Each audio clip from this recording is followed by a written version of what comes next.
Welcome to the Legit Football NFL podcast. Brian McFadden here, co-founder of Legit Football. We are live on YouTube. It is Friday, March 24th, 2023. And as always, we do not have a shortage of NFL topics, of legit headlines to go over. We got yet another fun main topic coming at you. And like always, I've got my partner in crime joining me to help do this. Kevin Phillip Fox, come on in. Get your groove on. Hey, yo. What's up, Brian? Starts it off right, man. How you feeling? Setting the tone, dude. I'm feeling fantastic, man. I keep waiting. This is my first off season, full-time covering the NFL. So I keep waiting for, there's going to be like a fun little lull episode. We'll have our think pieces and our catch up on nostalgic, my favorite 90s quarterbacks or whatever. No, sir. We are not getting into the BuzzFeed portion of our off season just yet. I'm starting to think it's not coming. I'm starting to think that I'm holding on for something that's not coming. So we've got impatient people in the chat already. Our old friend Takedo Luna, what's the topic? The show literally has been live for a minute, 20 seconds. But you know what? You're right, Takedo. Let's go ahead and bring it to you, give you a teaser so that you know what to stick around for. Kevin, why don't you introduce the main topic today? What are we going to be talking about at the end of the show? So Brian and I have been theorizing and spitballing about fun, juicy main topics. To quote Takedo, all the juicy gossip on the Legit Football podcast. Shout out to Takedo for bringing the fire. The main man, he calls me. I'll take it. Sounds like a sick nickname. Shout out to Takedo. We got to get a good. I think the music helps a little bit. It kind of gives you that vibe. Gives me that sort of I feel like I need like roller skates and like a disco ball when that music plays.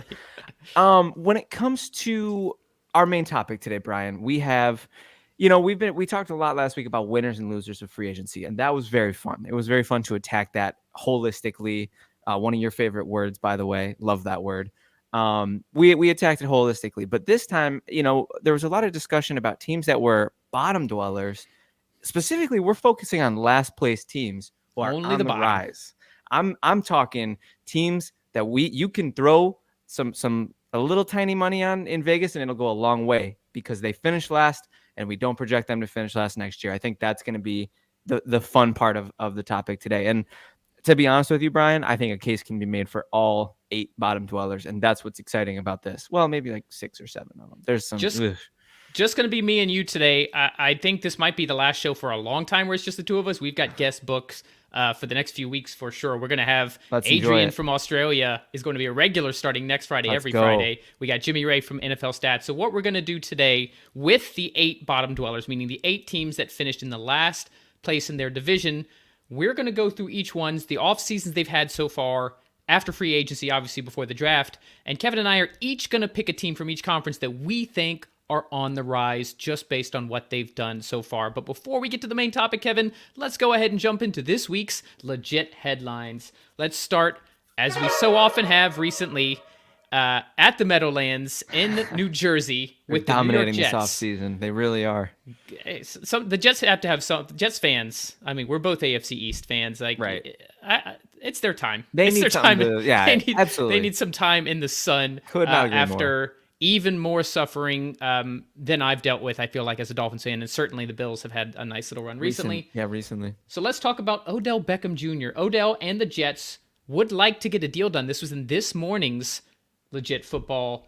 ESPN's Jeff Darlington is reporting that both the Jets and Beckham are working to finalize the deal. You'll remember, Kevin, he was one of the names that Rodgers demanded or was a wish list, whoever you're believing. His ransom note. His ransom note to the Jets. That's not a bad analogy. That's one of the players he wanted to come along for the Aaron Rodgers experience. Beckham would like to play with his close friend Aaron Rodgers, so they're friends. The two have apparently been in contact. If he signs, Beckham would join Garrett Wilson, reigning Offensive Rookie of the Year, Alan Lazard, who he's very familiar with, who I think we both know that signing had nothing to do with the Jets needing another receiver and everything to do with Rodgers, and Mecole Hardman, brand new addition to the Jets. So just thoughts like that. We've talked about Odell to the Cowboys. We've talked about Odell to the Chiefs. Sat out all of last year after winning the Super Bowl 2 seasons ago. What do you think of the latest Odell news to the Jets? Yeah, so I do I do like it on paper. I don't think it's possible in today's NFL to have too many quality wide receivers. There's going to be a lot to be said about how quality he still is. I mean, I don't think anybody's going to say he's a bad wide receiver, even with 2 torn ACLs. And what do you think of the workout? I mean, I didn't watch the whole thing, but I mean, he looked like he could still play the guitar to me. Odell, man, he's got juice. I don't know if he ever won't have juice. He's just that kind of guy. He's got that competitive spirit. He's got that passion. That's one thing that I'll always appreciate about Odell Beckham Jr. Is his fire. But I wonder. I think the biggest thing for me, and this is gonna expose some of my biases as a fantasy football player, I get worried about all those mouths to feed. I think it's great for Rodgers. Rodgers' value might be at an all-time high, believe it or not. If he gets, we're talking about a 4-time MVP, might be an all-time high in terms of fantasy production. But you are spreading the love so thin at that point with Wilson, Cole, Breece Hall is still there. If you bring in OBJ, you already have Lazard. I mean, that is a crowded room. And not, like I said, not bad for the Jets, not bad for Rodgers, but it starts to maybe hamstring those independent players, like individual value, at least in terms of fantasy football is concerned. From a fantasy perspective, yes. And as someone who's done fantasy for over 25 years, I can certainly see that aspect of it. Yeah. But strictly from an NFL perspective, from a team building perspective, I actually think that this is one of the spots where he could make sense as a number 2. Because Lazard, can he be a number 2? Sure. Does he need to have the spotlight? And he's going to be a good team player regardless of if he's number 3. McCole Hardman, great speedster, deep threat, but he's not the kind of guy that you're the gadget player, right? Doing the rounds and whatnot. He's not the guy who's going to be running your routes on every single drive. Right. So you got Garrett Wilson, who's fantastic and can do it all. He played a lot from the slot. He also played from the X. And you got a guy like Odell who doesn't need to be the alpha and can really just command, especially around the red zone, and how good he can be at the point of the catch and going up and get balls when the Jets get close. I like this. I know at the end of the day, cap space is almost... I mean, it's there, but it's like, how do the Jets have enough money to afford Rodgers of what they're about to take on, as well as pay the reported 18 to 20 mil that Odell is seeking? That part doesn't make sense to me. Yeah, I think we're gonna start to see. I think when the tea leaves are finally read and when the and the ink is on the paper, I think it's gonna look more in the maybe like $9 to $14 million range. I just never thought 20 was a palatable number. Maybe you start that high if you're Odell and his agent to create that, that ceiling, that like cap, but I don't think there's any Maybe way. they leaked it. You know how these agents do, which is Takedo mentioned Lamar in the chat. This is one of the reasons the Lamar situation is so fascinating / so different than what we usually see, because agents leak stuff all the time. Where do you think Schefter and Rappaport get a lot of their information? It's from agents. So they leak out there. They're playing the game. That, Odell's seeking 18 to 20. Then Odell comes out and says, I didn't ask for 18 to 20, but I think his agent leaked that to kind of test the market and kind of show that he's willing. Oh, look, Odell, he's willing to compromise. It's all a strategy. It's all premeditated. Right. And him coming out and saying, I never asked for 20, but I ain't playing for no damn 4. I can respect that. I think he's worth more than $4 million, especially if you're definitely paying worth. I mean, the last time we saw him, granted it was before his second ACL, but the last time we saw him, he was helping the Rams win a Super Bowl. Actually had a touchdown in that Super Bowl before he got injured. Playing at a super high level. And you made a great point about the number 2 thing, because when you first said that, I was like, "Oh, can he though?" Because of that ego. But he was Cooper Kupp's Robin. Yep. Don't forget, he was really, really, I mean, Cooper Kupp is going to be the number 1 receiver on almost every team he's on. He's just a freak. But Odell really was playing a solid second fiddle for the Rams before that ACL tear. Takedo asks, are the Jets going to sign Zeke? LOL. This actually goes perfectly into our next legit headline. Yep. So I'm just going to use this as a segue. Thanks, Takedo, for the setup. Takedo, are you on the show doc by any chance? I'm a little I wouldn't put it past him to do some sort of like back-end hacking and get in our show notes. But I'm hey, impressed. As long as you're here, Takedo, I'm okay Clean with transition, that. Though. Ezekiel Elliott has a 3-team wish list. Wish being the...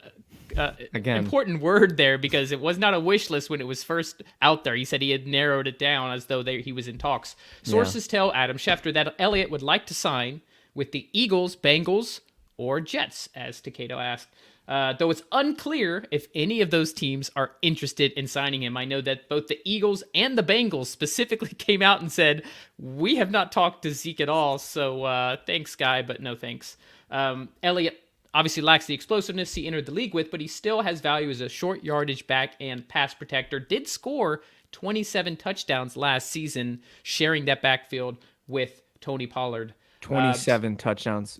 Is that last couple seasons? 12 touchdowns. Did I say 27 touchdowns? You did say 27 touchdowns. I'm reading my notes. NFL the 27-year-old, okay. 27 years old, scored 12 touchdowns. Thank you for keeping me in check. I got Kevin. you. At first, I was like, I missed that one. This is why I don't do a solo show, because I'd be spouting out completely inaccurate facts. That was funny. So I don't know how you want to attack this. We could talk about each team. Yeah. Or we could talk about the fact that this was initially reported that he narrowed it down, only to find out that these teams are not talking to him at all, and they were surprised, saying, what do you mean you've narrowed it down? We're not. The Eagles are like, we're happy with our running backs. Thanks, Zeke. Yeah, Ezekiel Elliott was like, oh, no, like, don't worry, Dad. Mom said yes. And then Dad was like, hold on, wait, did you say yes? Just take our word for it. Don't ask Dad. We didn't say yes. So it's a little awkward, but, that's okay. I mean, to be honest with you, Brian, I have one angle I want to take here. Joe Mixon has not been cut. We don't know if he's going to be cut anymore. That's not as much of a certainty as it looked during the casualty. Samaje Perine signed elsewhere. He's gone. So I would have thought Mixon would. I am surprised Mixon's still on the team. So that's yeah. It's iffy, right? And then Philadelphia brought in Rashad Penny, which you and I differ on a little bit. I'm a little higher on that signing than you are thus far. No, I guarantee. I'm not saying I'm sour on his talent. They did not bring him in to be their lead back. I'm sorry, they did not. They actually used one of their 30 pre-draft visits with Bijan Robinson. I think Bijan to the Eagles is a threat, but I also think if no Bijan, then I think you got to have a serious conversation about Rashad. I think they like Gainwell. They like Gainwell definitely. Personally. I think it would be a Thunder and Lightning situation, and I think Rashad Penny profiles as much of a Thunder as any back in the league.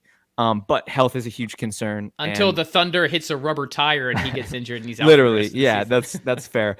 But so from that perspective, the Jets do seem like the most likely. And then, I mean, I will talk about Breece Hall until I'm blue in the face. I absolutely love that dude, and he is going to be coming back from an ACL injury, but that's not the worst.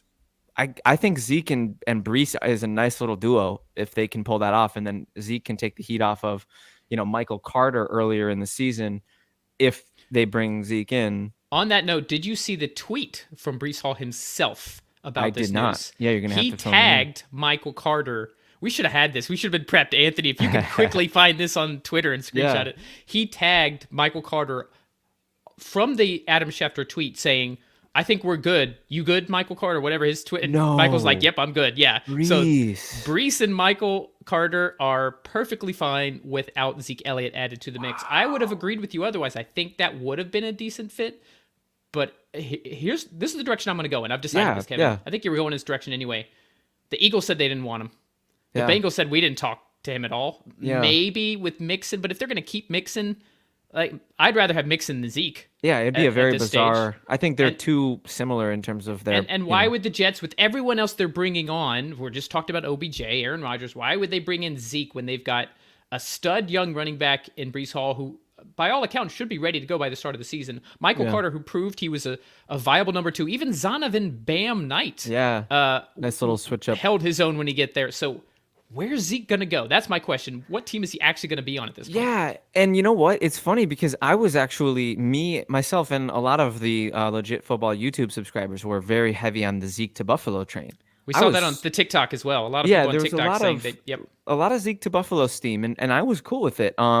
I do think that I'm not sure if we talked about this signing yet on the show, but the Damian Harris signing to me takes Buffalo out of the Zeke sweepstakes, and I'm happy. Yeah, there's zero need for Zeke when you've got Damian Harris, that's younger, more proven. A nice little trio. Yeah. Damian Harris, Nyheim Hines, and Baby Cook. I don't think you need a fourth. So, I mean, really, you're kind of running out of options at that point. I mean, is there anywhere else that needs that style of running back? Because Zeke's days as a pass catcher and Zeke's days as a shifty, make you miss in a phone booth player, I think those days are gone. So I think we need to assess, is there any teams left that have a hole at power back? Anybody in the chat, I'm sure Takedo's going to give us an answer or two. If you guys have an idea of where you think Zeke should go, or a team that could actually offer him, because the 3-team wish list, I think Kevin and I are in agreement that any of these teams are going to be landing spots for him. So who's left? The only one that makes a shred of sense, and even that is so thin, especially if Brees is chirping. It's just I just don't see a benefit I can see a benefit to the Bengals because they lost Pirine.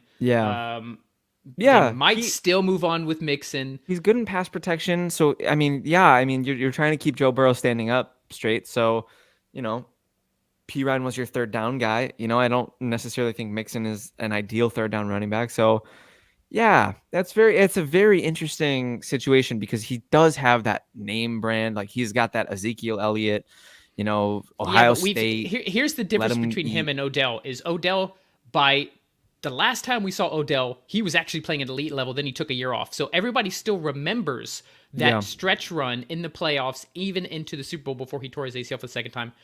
Everybody saw Zeke next to Tony Pollard all year, and the huge discrepancy. But Zeke was scoring. He scored 27 touchdowns. No, I'm just kidding. Takeda says he's going to the XFL. Nice. Okay, that's disrespectful, but no. I don't think Zeke was particularly bad last year. He wasn't great. I mean, he's very much in the twilight of his career, which is kind of sad because he's like 27 or 28 or something 27. Like that? 27. Remember, I flubbed the 27. Yeah, that's right. That's right. So he's 27. That is such a bummer. Like he's running back shelf life. Did not think he was bad last year. He just wasn't Zeke. I mean, I think if you put Zeke's, it's also comparison. You saw him next to Tony Pollard, who I think is like a top 5 running back. He was at this out point. Of control last year. Yeah, absolutely. There's every advanced metric you can think of, because scoring touchdowns is not an advanced metric. Yeah. Like they had Pollard run an entire drive and then give it to Zeke on the 1-yard line, who, as a Tony Pollard fantasy owner, made me very upset. So I'm very excited for this year. So much vultured touchdowns. Good luck, Ezekiel Elliott, with your wish list. You might have to take Takedo's advice and go to the XFL. You mentioned your Buffalo Bills, Kevin. Yes, let's talk about Nuke Hopkins. The Bills, quote, headline the trade market right now for wide receiver DeAndre Hopkins. Aaron Wilson of KPRC says that the Bills, as well as the Chiefs and Ravens, are in the market for DeAndre Hopkins, but that the Bills seem to be the front runner at this moment. Chiefs and Ravens are operating under strict financial parameters. Adam Pac-Man Jones, who's a close friend of Hopkins, told Pat McAfee on the Pat McAfee Show that, quote, Buffalo could work for the 5-time Pro Bowler. According to Albert Breer, the Cardinals are likely to get their desired asking price, a second-round pick in a trade. So if you're Buffalo, and I'm only going to ask this quickly because, Kevin, our main topic on Monday, I'm going to tease this out there, is be the GM. So we're going to really dive into a number of scenarios, and I have a feeling you're going to dive into the Nuke scenario. I have a feeling it'll be wrapped up by then, for whatever that's worth. Oh, wow, by Monday. Yeah, what do you think? Okay. So if it's not wrapped up, then we will use that as part of our segment. But either way, Monday we will be the GM. We'll have Jimmy Ray from NFL Stats on, and we'll go to various scenarios where we get to be the general manager and decide if we want to do certain trades, if we want to sign certain players, and what that compensation would look like. But for today, what do you think of the DeAndre Hopkins news, both to Buffalo and to other suitors? Well, I'm not sure if it was caught audibly, but definitely the people watching the show in the live, I had to take some deep breaths. Okay, it's getting me a little hot and bothered. DeAndre Hopkins with Buffalo as a 1-2 punch with Stephon Diggs. I just think that would make so much sense in terms of his ceiling, in terms of how he wins, like with Josh Allen and his courageous, he'll throw those 50-50 balls. That's one thing we know about Josh Allen. And D-Hop can win those 50-50 balls in a way that's different than how Steph Diggs wins. And I just think that 1-2 punch, along with the receiving core that they've been building with, we have the Sherfields and the Hardys and the Khalil Shakirs. Gabe Davis would become almost an afterthought. I don't know if he would be included in that trade. I mean, that's for Monday. But Mr. Bryan, me personally as a Bills fan, I think I was talking to Greg Silver the other day, off the air actually, and I told him that it's been kind of not as fun to be a Bills fan this offseason, because last offseason it was, you can start saying, Bills are Super Bowl favorites, yada yada, and you could feel smart saying it. This offseason it was like, is there a step back? Is regression happening? They've got holes. They've got weaknesses. Completely different narrative. I'm with you there. I think DeAndre Hopkins might bring the streamers and the disco ball back. I think that DeAndre Hopkins might be a big enough piece and a big enough move to make this a super, super fun offseason. I could not argue with the logic there if they got him, especially if they got him even for a second, because the Bills are still right there. They're right on the edge of the finish line. They're at the 1 yard line. They need to punch it in. I don't want to give any more to this because either on Monday we're going to talk about the fact that a trade went down, Kevin, or we're going to be the GM and you're going to decide if the trade happens and what the compensation is. So you're pro nuke to Buffalo though. Like you think that would be huge? Of course. I think there's a number of things that could help Buffalo finally get over that hump and into a Super Bowl, which is the whole point of this recent build is. And one of those is a viable number 2. Yeah. How do you, even if you decide to send extra coverage to Stephon Diggs, and it doesn't matter that Hopkins has lost a touch, he's never been a speed guy. No. You're not going to go up and beat DeAndre Hopkins. I think of that insane catch against the Dolphins, actually, right? Where he caught it between his legs, and it's like, man, how do you beat him in a 50-50 jump ball? So that's the kind of guy that, like you said, Josh Allen can play hero ball and Nuke will bail him out. So without going into too much more, I would absolutely be behind that depending on compensation, but I don't think the compensation would be absurd. Let's talk about one more legit headline, Kevin, and then I'm excited to get into today's main topic. Hopkins 2024 red heart shape. The emoji didn't come through on there. I love that, Martin. But that's actually, you know what? I just realized. Hey, that's my pops. Shout out to pops. Hey, there you go. Hey, Dad. You know Papa what? Fox. Yeah, emojis are weird, man. It's okay. Don't worry about it. We got the message. we definitely understood the gist of it. I love it. Boston College wide receiver Zay Flowers met with both the Saints and the Giants ahead of his pro day. Flowers had separate dinners on the same night with both teams, so I don't know how that works. Do you eat a little bit at this meal, like appetizers at one, entrees at the other, or do you split it in half? A little awkward. Who knows? But a 5'9", 182-pounder caught 78 passes for 1,077 yards and 12 touchdowns last season for BC. Drawn comparison to 5-time Pro Bowler Steve Smith Sr. And is considered one of the most explosive players in the draft class. Now, we know this wide receiver draft class certainly isn't as good as years past, but he's one of the names I consistently see up there. But I want to talk about it not from Zay Flowers. We're going to have draft episodes, Kevin. We're going to have mock drafts. We're going to get into that. I promise you guys. But today I just want to talk about the NFL teams that are meeting with Flowers, what it could mean, the Saints and the Giants. Both teams have expressed interest in Ohio State's Jackson Smith and Jigba. It's clear both teams looking for wide receiver help in the draft. Yeah, so all those teams, the Saints and the Giants especially, they definitely have a need at receiver. One of these teams, between these two teams, there's one who has a more glaring need. I mean, you think about who the Saints have. They brought back Michael Thomas, and I guess we don't know where we're getting there. Chris Olave, great rookie season. Yep. Offensive Rookie of the Year candidate. Yep. Raheed Shaheed really came on. Big fan of his. You've got Juwan Johnson as far as tight ends go. I mean, you can never have too many receivers. But the Giants, on the other hand, they traded for Waller, but who else do they have catching passes? Isaiah Hodgins, sure, but yeah.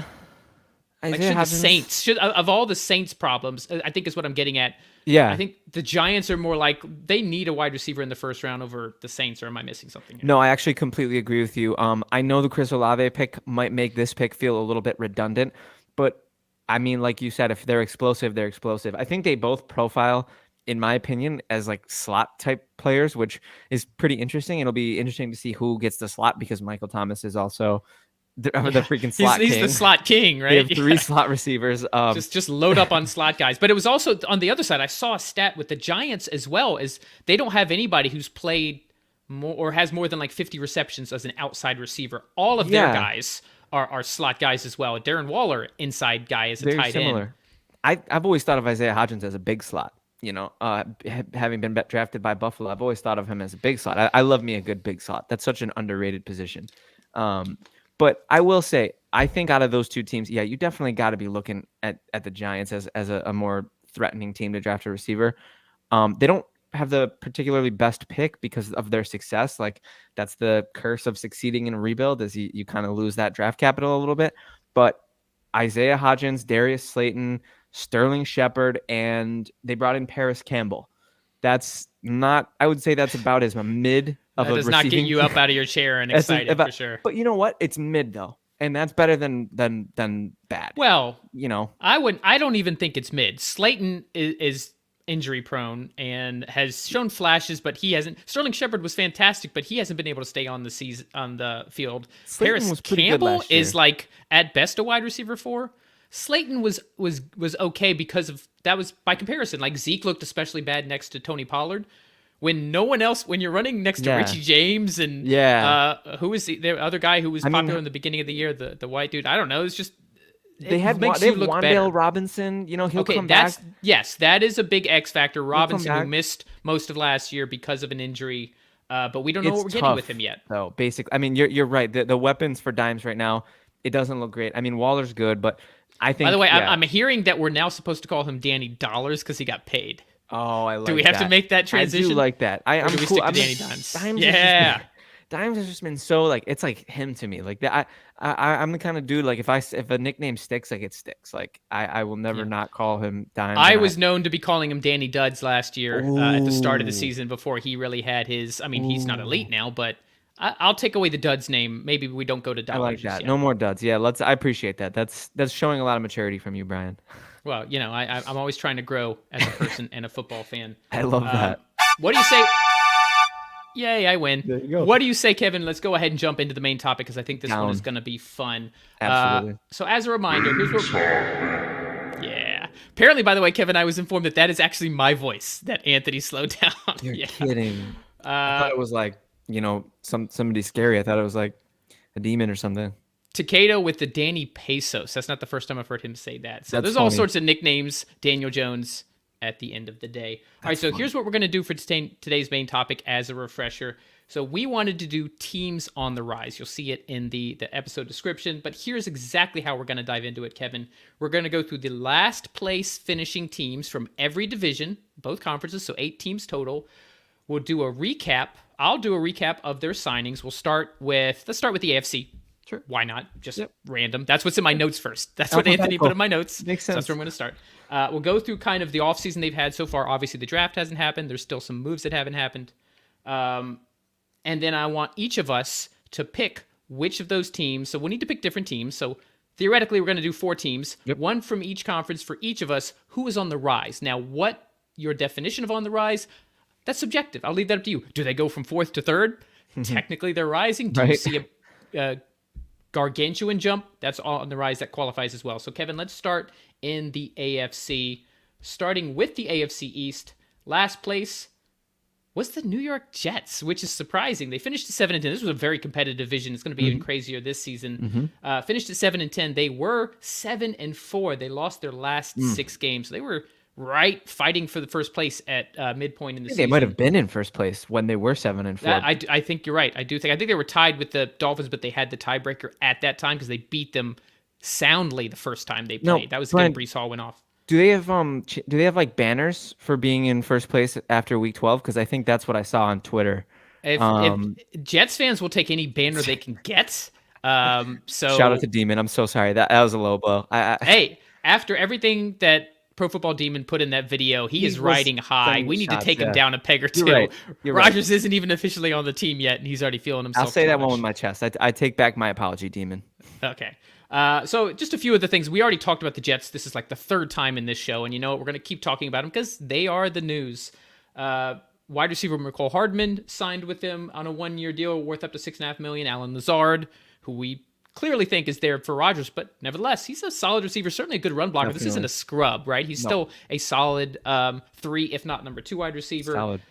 They did bring in defensive line Solomon Thomas, who used to play for the 49ers, deal worth up to $3.9 million. Re-signed linebacker Quincy Williams, and hopefully that helps them re-sign their defensive lineman and brother of Quincy, Quinnen Williams. They haven't done that yet, but hey, pay the brother. Maybe that your stud stays. They did there. Safety Chuck Clark, formerly of the Ravens. They traded for him for just a 2024 7th-round pick.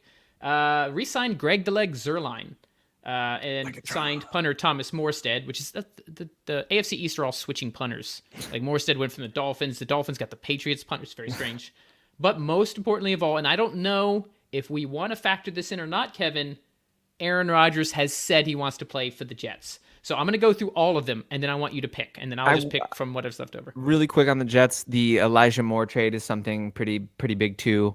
They swung Elijah Moore in a third for a second. I don't know exactly. Really quick, in a vacuum, do you like that? They got they got a second from the Browns, gave a third back. They're basically just So it's barely it's a pick swap, right? For a guy who.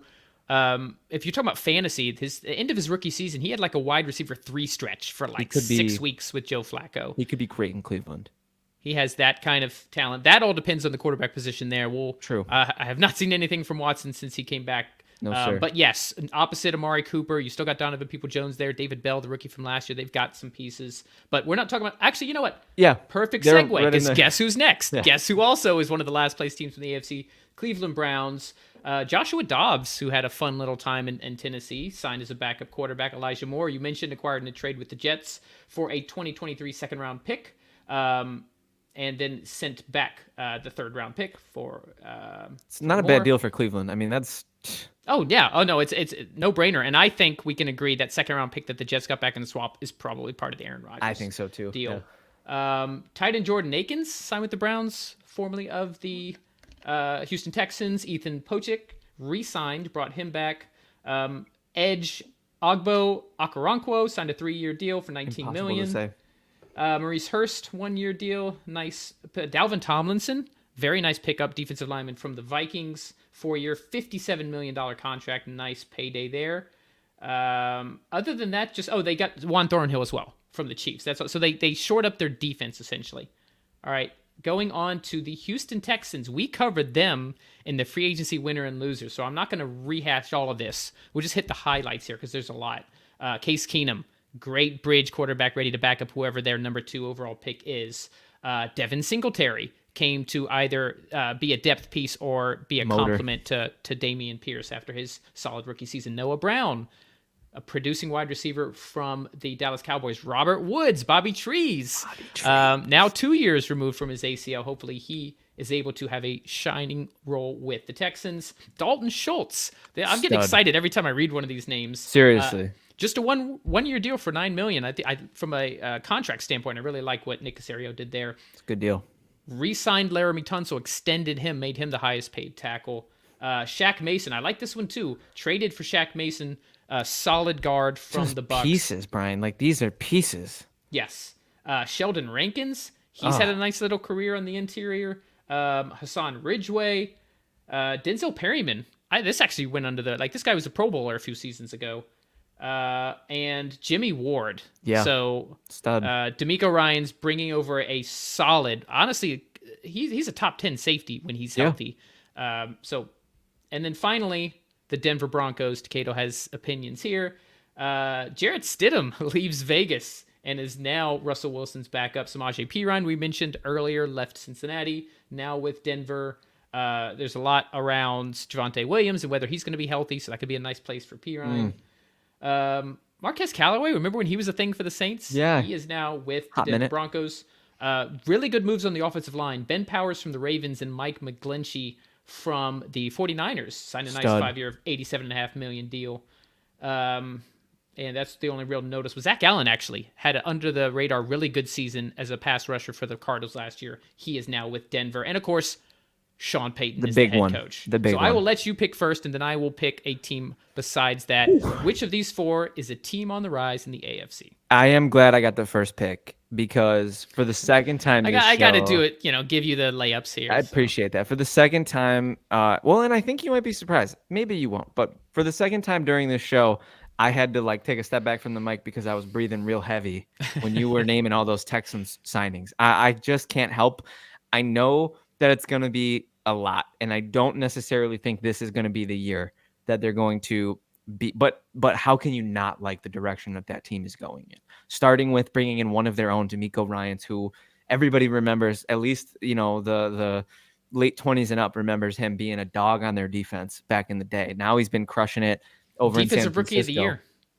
I'll never forget D'Amico Ryans. He was a great player, and they're bringing in. They got the second overall pick, so they're going to get a stud quarterback.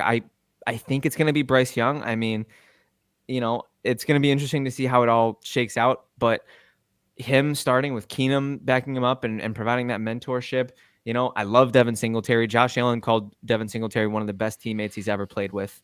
So, and watching Singletary, trust me, I've watched every Bills game my whole life, and that dude's underrated. That dude is underrated. He gets tough yards. He is a bit of a head scratcher at times, and he's a little frustrating, but I'm telling you, Devin Singletary is a stud. Dalton Schultz, great signing. I'd like to see them buff up the receiving room. I think that's going to be my big thing for Houston. Now, they have a second first-round pick due to the Deshaun Watson trade, correct? The Texans do, right? yes. They have a second first-round pick. Yeah. Maybe you bring in your true number one receiver to pair with. I think they're both in the top 10. I think they're number 2 and number 9 or something like. Yeah. That's nuts. So I don't see how. I mean, looking at those teams, Brian, you could make a case for every AFC team, in my opinion. But I think the Texans are my favorite one, and I think they'll finish at least third. I think they're better. No, they have the benefit of playing in the really only not strong division in the AFC at this point. The Jags, I think, are probably going to run away with it. Yeah, I mean, come on. We're going to be picking the Jags. Who else are we going to pick to win the division, AFC South? Right. I mean, unless depending on how much more the Texans do. I mean, they have a way to go, but they were ascendant last year. We talked about being for a team who's got the second pick. They were so competitive at the end of the season. They showed a lot of fight, and they didn't lose that many pieces. That's my pick, and I'm excited to see which team you pick because you got to talk about the Texans last week, and I can't say enough good things about them. They're like my offseason darling. If we were only allowed to choose, like if we had to pick our favorite riser and we were allowed to duplicate, I would have sided with you. Of all of these, mainly because I think they have the capacity for the largest rise. I think an argument can be made for all of these teams to rise in some capacity, if for no other reason than some of the teams ahead of them. Yeah. We'll talk about the AFC West in a second. Yeah. Man, the Texans are just poised. They're in a division where the Titans and Colts are going in the opposite direction. We'll see who the Colts get at quarterback, but they're now sitting at number 4. They're kind of getting the sloppy fourths of the quarterbacks for this draft, where Houston is at number 2. But I just like a lot of the moves that they've done. And they're just in a division that they could finish second. Like they could have a big rise. I love the Jags right now, so I'm not going to pick them to win the division. But as far as going from 4th to 2nd and having a nice, respectable season, if their quarterback develops, I'm with you. But since we can't do that, that is not the exercise, and that's not great content anyway. I could go with the Jets, but we've talked so much about them. I'm not going to give Jets fans like Demon any more flair. So I'm going to talk about the Denver Broncos for a couple reasons. I like that. I still have my reservations about Russ Wilson, sure. But I'm a big fan of Sean Payton. I like the moves they've done to shore up their offensive line. I think, assuming they keep Jerry Jeudy and Cortland Sutton, and Greg Dulcich had a promising rookie, so they've got weapons. They have at least a number of running backs. If Javonte Williams comes back, that's fantastic. But I think Samaje Perine is a great running back that can really at least carry. He showed that he could be a number 1 running back when Mixon was out. It wasn't just a third down running back. He was good. And they had a defense that was already in the top 10, if not top 5 for a lot of the season, with stars like Patrick Surtain. And you got the Raiders. I'm sorry, Takeda. I just think that the Raiders are going to finish last in this division. Chargers and Chiefs are the bells of the ball in the West. I don't think Jimmy Garoppolo is an upgrade over Derek Carr. Personally, we can differ on that, Kevin. We have our thoughts there. But also, you traded away Darren Waller, and you got Jacoby Myers, but he's like the same kind of receiver as Hunter Renfrow. Yeah. The biggest weakness was on the defense, and you haven't really done anything to address that side of the ball. You've got Max Crosby and So it's a combination of the Broncos taking a giant leap at coach, adding a few notable pieces, and the Raiders not being able to do the same thing, especially at the quarterback position. So that's why I go with Denver as my team on the rise. I definitely think that's a good pick with Peyton and with Perine and with, the offensive line bolstering. Anthony, you should put at the bottom as we do. I like Brian, Broncos, Kevin, they're both risers, and the Jets, they are a riser too, and it's hard not to, highlight what they've done. And the Browns even, I mean, correct me if I'm wrong, but did Anthony have the Browns as his free agency winner from the North? I think so, but I think we might have talked him out of We it. talked about it. It was Steelers and Browns and Bengals. They all had some nice little things, but the Browns have some stuff. I mean, it'll be interesting to see all those bottom dwellers. I think we can both agree that they won't be the same 4 teams down there next year. I'm very confident. The Browns have talent. It ultimately comes down, like so many teams, to the quarterback position. So it depends. Is Deshaun Watson actually gonna play good quarterback again, or is he going to play the way we saw him at the end of last season? But they've got talent on defense. They've added to it. The Moore deal was big. Donovan Peoples-Jones, Amari Cooper, Njoku, you don't have Hunt anymore. He's a free agent, but you guys still have Nick Chubb, one of the best just pure runners in the NFL. You've got pieces. It's a very solid interesting offensive line team. Yeah. And if you talk about the same logic I used in the West, especially if the Ravens don't sign Lamar, how far are they going to fall?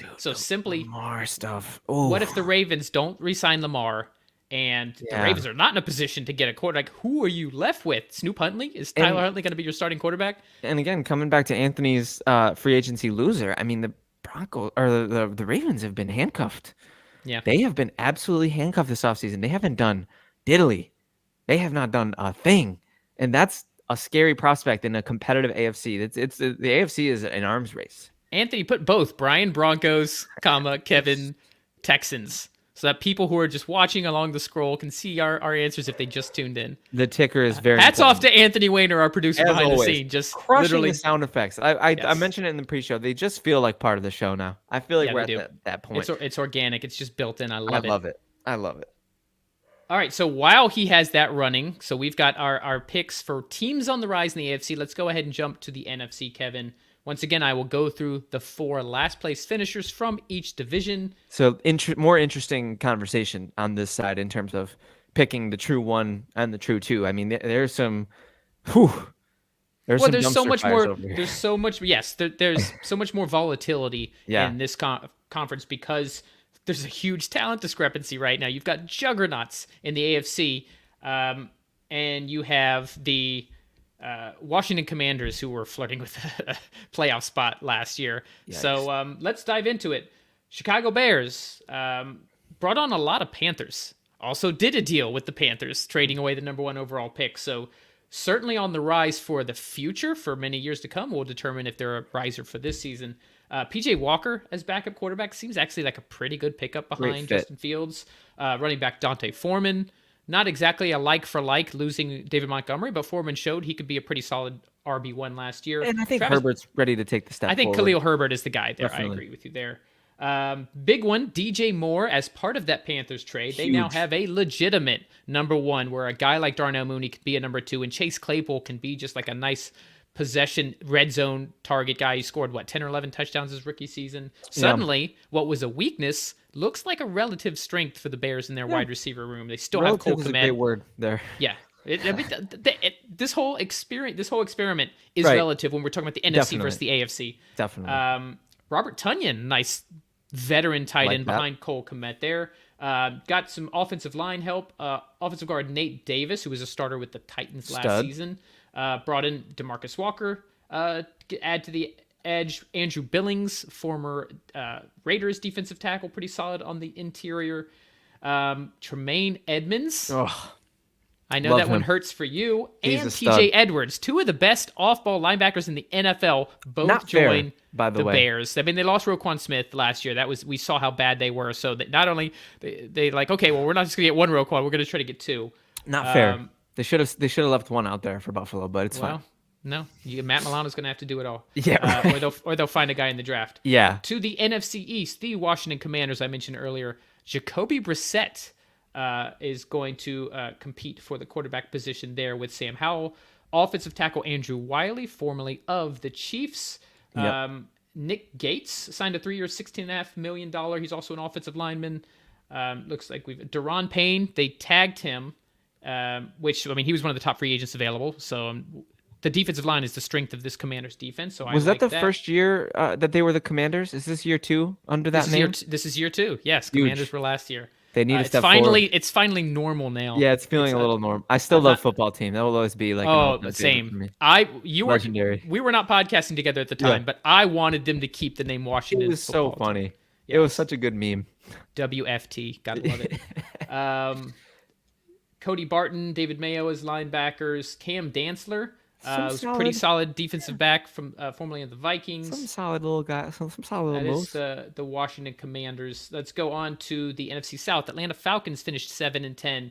Quarterback Taylor Heineke backing up Desmond Ridder, or if they go in a different direction of quarterback, who knows? Lamar. Matt Collins. I mean, their wide receiver room wasn't that great, so getting a guy like Matt Collins, who's a solid number 3, good red zone target, I like that. Tight end Jonnu Smith rejoining Arthur Smith, he was their former coach when he was with the Titans. They got him for literal peanuts. Correct, 7th round pick. I mean, that's free for a guy who plays more inline than Kyle Smith's Pitts. A stud. Yes, and he's an actual more traditional tight end who has receiving abilities versus Kyle Pitts, who's just a physical freak and can play wide receiver, and they'll probably use him out wide more. We need to start the hashtag free Kyle Pitts movement, or at least hammer that narrative home on this show, because that dude is special, and he did not look special last year. Offensive tackle, they brought back Caleb McGarry, who was their star right tackle from last year. Chris Lindstrom just signed him to an extension. He was not due, but he's one of the best guards in the NFL. You want to get him locked up. Re-signed edge Lorenzo Carter. Here's where it starts to get interesting. David Onyemata, stud defensive lineman for the Saints, now plays for the Falcons. Mike Hughes actually used to be a starting quarterback for the Vikings. They brought him in on a 1-year deal. That's a nice depth piece. Jesse Bates, one of the best safeties in the NFL. Love Bates. Caden Ellis, sneaky, one of the best off-ball linebackers, certainly top 10 off-ball linebacker. PFF graded in the 80s for the Saints last year. He joins this Falcons defense. A lot to like. And then finally, I'm pretty sure this team. No, I know this team is not going to be a riser, but in the NFC West, the Arizona Cardinals finished at 4-13. They might be a candidate to finish even worse than that. Yeah. I'm going to go through and try to find signings of. Oh, they did. So Kaiser White, who was one of the linebackers for the Eagles, on that great defense, he signed with them. Will Hernandez, a solid guard. Re-signed Kelvin Beachum, their right tackle. Yeah. Zach Pascal. I mean, it's Zach. Man, Pascal. I'm sorry, Cardinals fans. Pascal. Hey, they re-signed Matt Prater. Okay. That's all I got for you, Kevin. In a year where look, your star QB, we'll call him that for lack of a better term right now, is going to be rehabbing his ACL tear that happened late last season. I think it's a Call of Duty star at the very least. Right? I guess this is not the worst time to have a tank year and grab yourself a first overall type talent. But by the way, I don't want to address this now, but I want to throw it out there. Could be a fun future main topic. If you're the Cardinals, do you just sit Kyler all year? I mean, if he's not coming back till October, November, why? If you're the bottom dwellers of the entire NFL. So we don't have to go into that, but I just popped into my head. I'd like to address it at some point. For what it's worth, on Coffee Shop Football, we did Dynasty QB rankings, and I could not stomach putting Kyler in my top 12. I couldn't. I think I put him right at 12. I could not stomach it. For my Dynasty League, we actually did a poll of the whole league so we could get a sense of where everybody ranked him. Oh, that's really fun. I think I put Kyler at 11 or 12. I don't think I could do it. I just, given what he's going to be missing and what's he coming back to? All right, well, we're getting off the main topic. We are going to dive into this because I think it's a fun thing to discuss. Once again, I will give you the choice. Which NFC team that finished last will be a team on the rise in 2023? Oh, I really appreciate that. Back to back. Thank you. Yeah. So, there's two big ones. There's two big pillars in this conversation, which is fun. I'm going to go with the Chicago Bears. You're going to take one. I'm going to take the other. Yeah, I got to take the Chicago Bears. Good. I wanted the other one anyway. Good. That works out great. I mean, I think if that's really true, I think you're wrong, but no, I'm just kidding. Oh, okay. Let's go. I know they're great. No, that team is also ascending as well. But Chicago, I just think, everybody knew, you always hear those kind of exercise talking points in these off seasons, which you have to do. Cliches are cliche for a reason. Everybody knew how much Chicago had to get off their books. Everyone knew how much Chicago was going to have to spend to be cap compliant. They did not. First of all, they did not hesitate, and it did not feel like they spent in vain. We've seen these spending sprees with, at times, Jacksonville. At times, we have the one offseason of New England. And this offseason felt different for Chicago. It did not feel like they were spending to spend. It felt like they had intentional. Bill Belichick felt like he was spending to fill a void in his life with Tom Brady gone. That was a very... that was retail therapy. in real time for Bill Belichick. I'm a big advocate for retail therapy. I absolutely love it. I'm not knocking it. I just think it was funny to watch a 7-year-old Hall of Fame football coach do it in real time. Just be responsible. Go to Marshall's or Nordstrom Rack or Ross Dress for Less. Don't do retail therapy at the designer store. You know what I'm saying? Yeah. But I love. Don't go to Saks for your retail therapy. You. Bad idea. You'll regret it afterwards. Yeah, 100%. My thing with Chicago, I love the Tremaine Edmonds signing. It's probably going to be, there's been a lot of talk about whether or not he'll ever live up to that contract. $18 million a year. He never felt like that to me, but I don't know if it matters because he's going to hold down the fort at that position for Chicago for 5 years. And that's what matters. That is the most important thing is positional stability. And he brought that for Buffalo, no doubt. I absolutely love the PJ Walker signing, the Dante Foreman signing, the trade for the first overall, the trade out of the first overall pick to me is the best move of the offseason of any team. That haul they got, the fact that they got a pick haul and DJ Moore, wow. Ryan Poles, good job, dude. That is an offseason winning move, and I was pounding the table for Justin Fields on this show before that, and I'm happy that they affirmed that belief because. Brian, there was a stretch last year where Justin Fields looked like he could be a top 10 quarterback in no time. Certainly in fantasy. 100%. I mean, yeah, that's just... They were still losing those games in the NFL. But, man, he was exciting to watch and was great for one of my redraft fantasy leagues. There you go. See, exactly. And so Fields is definitely going to... They're going to be able to assess him a lot easier next season than they have at any other time because he finally has a legitimate supporting cast. Yeah, I mean, you can't argue with the Bears. There really are only two clear-cut choices here. Yeah. The Commanders, I wouldn't say got worse, but they didn't get better. I mean, Jacoby Brissett is probably going to end up being their starting quarterback. It's not the worst thing in the world. I deem them a free agency loser. Yeah, I think they just didn't do enough. They didn't really lose a lot, but they didn't gain a lot, and they play in a really tough division. And that is why we already talked about the Cardinals. So that is why I'm actually most excited to talk about the Atlanta Falcons as my winner. You heard me mention free agency winners and losers. We were doing it by division. I ultimately went with the Panthers because of the quarterback situation, but the Panthers aren't on this list. So I get to go with the Falcons here. And a lot of it has to do not just with the moves they make, which I'm a big fan of, but the fact that they're in a division where they have the ability to rise. The Bears could have a great turnaround. And quite frankly, they could still, couldn't you see them finishing behind the Lions, the Packers, and the Vikings? Definitely the Lions and the Packers. The Vikings are, oof. But you're still going to be able to put up points as long as they've got Justin Jefferson. Dalvin Cook is still on that roster. Alexander Madison, they re-signed. It's super possible that the Bears finish. KJ Osborne coming on as a nice second. Yeah. Say what you want about the Vikings defense, which was a problem, but they got rid of Ed Donatel. They brought in Brian Flores. I mean, there's a lot. I could see the Vikings being competitive, and the Bears could improve their record, which was. What, like 3-14? 3-14. So I can see them winning 5 or 6 games, which would be a huge rise, and they could still finish fourth. So that's fair. That is why I am going to go with the Atlanta Falcons. I love what they've done on defense. There's still a huge question mark at quarterback. At least Taylor Heineke is a better second quarterback than Marcus Mariota. Definitely. We've seen Heineke be a playoff quarterback. He was on the brink of beating the Bucs and Tom Brady the year the Bucs won the Super Bowl. Say what you want about Heineke. But he has games where he is the reason they win. He also has games where he's the reason they lose. It's kind of a roller coaster. Gunslinger. But most importantly, I love what they've done. They had one of the best O-lines in the NFL. They solidified that by bringing back their star right tackle and signing their all-pro guard to a long-term extension in Chris Lindstrom. And then they just add pieces to a defense that was one of their biggest weaknesses last year. Problems in the secondary? Okay, bring on Jesse Bates and get some cornerback depth with Mike Hughes. Problem stopping the run? Bring on David Onyemata, who's been a stalwart for that Saints defense. Caden Ellis, also from the Saints.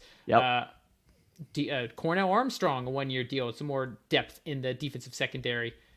I just really like what they've done. Even the Jonnu Smith signing, I just think that's actually a position of need for them to get a second, more traditional tight end who still has pass-catching ability. And you've got Drake London going into year 2. Stud. Tyler Algier going into year 2. Your boy. That's my guy. Yep.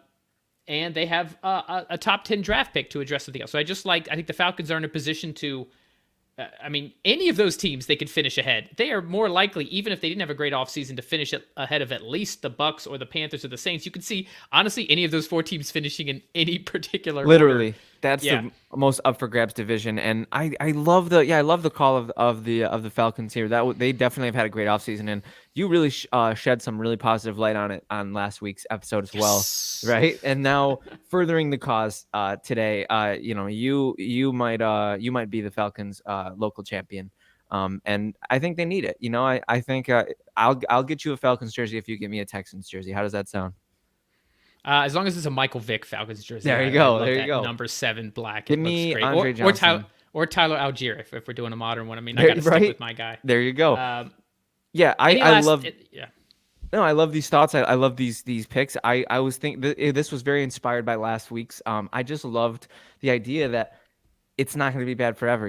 We talked about teams in their life cycles, right? And what really inspired it was Greg bringing up the Lions are past their darling ascending like time. Like they have to win now to be. They're now the favorites in the NFC North. They have to solidify their status as they can't be ascending. They have to be ascended. And these teams, it's nice to call our shot. It's nice to look ahead a little bit. And those 4 teams, and really you could make a case, I think, for 6 of them that they did enough to at least rewrite the narrative about just how bad or bleak things can get. I think with a lot of the rookie quarterbacks, it's going to be touch and go. Rookie quarterbacks are like lottery tickets. Yep. You just have to hope and pray that you get lucky. And some of them, you have to keep buying them. It's a numbers game sometimes. 100%. That's something that I want to champion on this show as well, Brian. We support taking shots at rookie quarterbacks. We support it all day long. Have to. So any last thoughts, or is that your last thoughts as we wrap up this show on Friday? I think that'll do it. I think that'll be quite the bow on the week of football chat. Let's go out. I'm looking forward to Monday talking about DeAndre Hopkins, the newest member of the Buffalo Bills. Looking forward to it. So quick look ahead, as I mentioned at the beginning of the show, we're going to have Jimmy Ray from NFL Stats on Monday's show. We will have Adrian Revito, our new regular from Australia, joining us every Friday starting next week. Good eye, mate. Main topic for Monday is Be the GM, Kevin. Nuke Hopkins could be included in that if the deal hasn't already happened. If it is, obviously we'll talk about it, but we're going to play GM and look across some scenarios across the NFL and say how we would play it out if we were the general manager of that team. We'll have some fun content coming up for main topics. It's almost April, so it's about time, Kevin, we start doing some draft stuff. We start breaking down a mock draft, legit football. We will be putting out mock drafts soon. Yeah. We had one of the most accurate mock drafts in the entire NFL media realm last year, and it went under the radar, but now we're out in the open, so everybody's going to get to see that. And always feel free to give us suggestions, guys. You can email me, Brian at legitfootball.com. You can go across all our social media. Kevin does all the awesome short form videos on TikTok and here on YouTube and Facebook and all that. Let us know what you want us to talk about. But on behalf of Anthony Wayner, our producer behind the scenes with the cool new background graphics, killing it with the sounds, my partner in prime, Kevin Phillip Fox, bringing this to you every Friday and Monday. We might change the Friday episode. We have a pretty good audience today. We might have to go later in the day on Friday. Stay tuned for that. Okay. That wasn't Look at that. I'm still. That was the Kevin bot. I'm still waiting for my own bot to come in. Although main topic, I guess, is still me. That's all we have for you guys today. Enjoy the weekend. We'll have more to talk about with you on Monday. Make sure to sign up for our free Legit Football newsletter at legitfootball.com. This has been the Legit Football NFL podcast. We'll see you guys Monday.